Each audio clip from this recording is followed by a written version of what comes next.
Acheter son premier appareil photo n'est pas une chose facile. Faut-il choisir un modèle entrée de gamme d'une grande marque de la photographie ou plutôt un modèle de la marque qui nous fournit déjà notre micro-ondes ou notre télévision? Doit-on opter pour un réflexe, un hybride et quel budget y consacrer? Nous vous présentons notre sélection des 5 meilleurs appareils photo pour débuter. Si vous avez déjà l'appareil photo qui vous intéresse, cliquez sur les liens dans la description pour accéder au site marchand. Vous êtes prêts? On y va.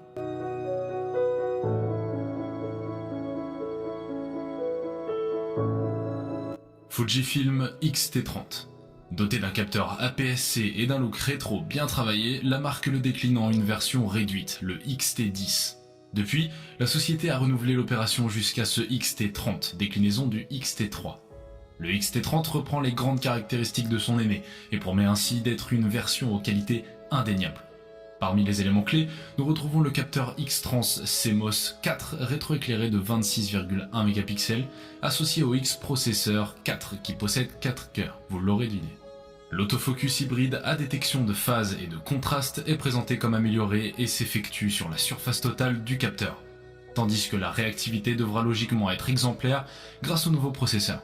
Le X-T30 est donc une déclinaison moins évoluée que le X-T3, mais qui ne recule pas sur le principal. En boîtier nu, l'hybride est vendu au prix public de 949 € et de 1299 € en kit avec le XF18 55 mm et il est disponible en noir, argent ou anthracite. Canon EOS M50. Avec ce nouvel hybride EOS M50, Canon veut faire table rase du passé. Plus évolué que l'EOS M5, considéré jusqu'à présent comme l'hybride expert et destiné à disparaître, l'EOS M50 embarque de nouvelles fonctionnalités tels que le processeur dernière génération Digic 8, un nouveau format RAW, une capacité remarquable et la vidéo 4K Ultra HD. Très classique en somme, le EOS M50 vient toutefois donner un nouvel élan à la gamme hybride de Canon, le tout à un prix attrayant. Le Canon EOS M50 se positionne en entrée de gamme entre l'EOS M100, le plus compact des hybrides de la marque rouge, et l'EOS M6 qui s'apparente à un EOS M5 sans viseur. Lancé à 699 € en kit avec l'objectif EF-M 15-45 mm, il affiche un prix 2 fois inférieur à celui de son prédécesseur, le M5, tout en présentant des caractéristiques techniques plus poussées. Ce positionnement stratégique est de bon augure et laisse surtout entrevoir un futur hybride expert dont nous attendons beaucoup. Un hybride à capteur 24 par 36 mm par exemple.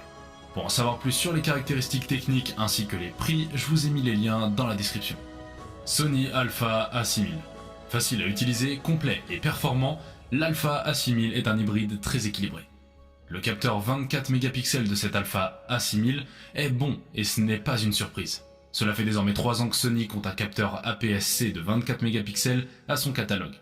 Introduit avec l'Alpha A77 premier du nom, le capteur a eu le temps d'être peaufiné jusqu'à la moelle.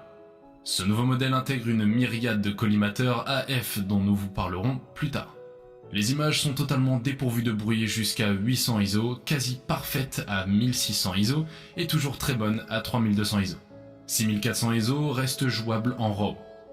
Outre le bon niveau de détail, nous avons apprécié le traitement de l'image qui conserve un certain niveau de détail. Sony a tendance à lisser très fort quand la lumière se fait la malle et l'A6000 est moins violent que d'habitude dans ce rayon. Sony a su mélanger des composants et des techniques éprouvées dans un boîtier équilibré, facile à prendre en main et pas trop cher. Efficace jusqu'au bout des ongles, on lui reproche cependant sa lenteur à l'allumage, son manque d'âme, sa compte en photo, et surtout son optique livrée en kit qui ne rend pas hommage au très bon capteur. 4 très bonnes étoiles pour un boîtier très étudié. Nikon D3500. Peu après l'annonce très attendue de son arrivée sur le marché des hybrides au format 35 mm, Nikon dévoilait sa nouvelle entrée de gamme réflexe, le D3500. L'appareil, dont le look et l'ergonomie générale ne laissent aucun doute sur son positionnement, souhaite devenir la porte d'entrée pour les amateurs qui souhaitent passer d'une photographie au téléphone à un appareil dédié reprenant les très grandes lignes du monde professionnel. Nikon affirme clairement son ambition. Avec cet appareil, il sera possible de prendre des photos d'une qualité inatteignable avec un smartphone. Pour parvenir à ses fins, le D3500 est équipé d'un grand capteur APS-C CMOS de 24 mégapixels à la plage ISO s'étend de 100 à 25 600. Un mode rafale est évidemment présent et la vidéo en Full HD a la bonne idée de pouvoir monter jusqu'à 60 images secondes. L'écran de 1 million de points possède une diagonale de 3 pouces. Enfin, le Bluetooth est disponible pour faire le lien entre le boîtier et le téléphone intelligent sur lequel l'application SnapBridge aura été installée. Le D3500 reprend une bonne partie des caractéristiques techniques de son prédécesseur, le D3400. Nikon Z50. Avec le Z6 et le Z7, Nikon présentait ses boîtiers hybrides à capteur 24x36. Le constructeur introduit maintenant le Z50 doté d'un plus modeste capteur APS-C afin de proposer une entrée de gamme. Le Nikon Z50 est présenté avec deux nouvelles optiques au format APS-C, format DX chez Nikon.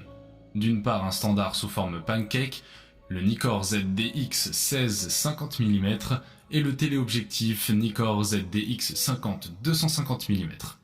Le Z50 se positionne dans la lignée de ses prédécesseurs grâce à une ergonomie similaire.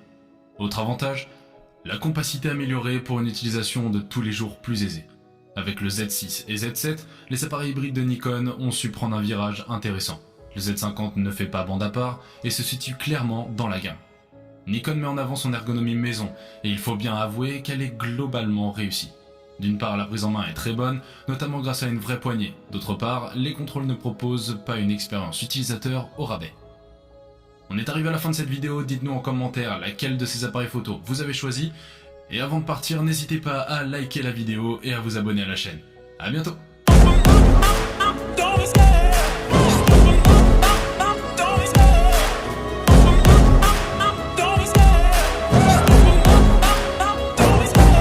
Love the chase and the hunt, and I set the pace when I'm running. I always take what I want and I always give it 100. Don't need a bank, no I'm funded. Play the game like it's nothing. I'm always thankful for something. Don't take for granted, stay humble. Now wake up!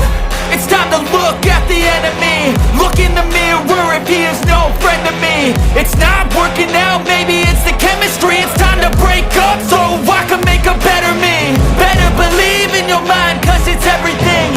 You can mold, shape, find almost anything. All it takes is some time and some clarity to find your identity. It's mine.